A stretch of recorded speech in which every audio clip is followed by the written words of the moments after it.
ከዛም እንደ እግዚአብሔር ፍቃድ ሆኖ 12ኛ ክፍል ፈተና ተፈትኜ የዩኒቨርሲቲ ውጤት መጣልኝ። እኔም በጣም ደስ አለኝ። ዩኒቨርሲቲም ገባው። ከዛም ህልሜ የነበረው ዲፓርትመንት መርጬ ፊዚክስን ቀጠልኩኝ። ከብዙ ፈተናና ስቃይ በኋላ በዛ ዲፓርትመንት ተመረቅኩኝ። በጣም ደስ አለኝ። እግዚአብሔርንም ደግሞ አመሰገንኩት።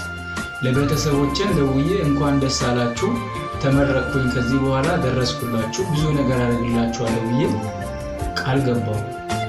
ለሰፈር ሰዎችም ለጓደኞችም እንደው ከዛ ብዙም ሳልቆይ እንደመጣው ተቀጠርኩኝ። ከተቀጠርኩኝ በኋላ ደግሞ ህልሜን ማሰብ ጀመርኩኝ። ህልሜም የነበረው የመጀመሪያው ቤት መግዛት፣ ለራሴና ለቤተሰቦቼ ቤት መግዛት ነበር።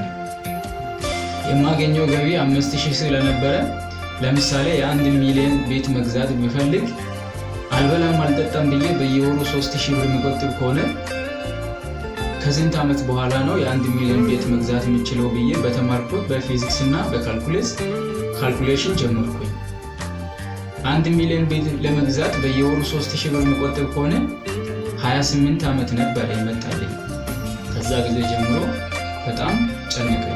ቅድም እንደነገርኩሽም በጣም መቀጨት ጀመርኩ።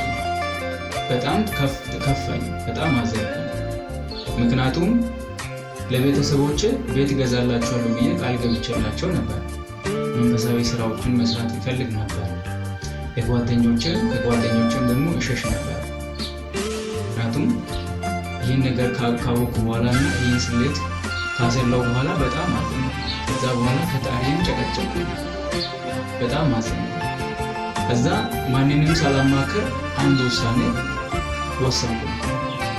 በጣም የሚገርም ታሪክ ነው። እሺ ከዛስ?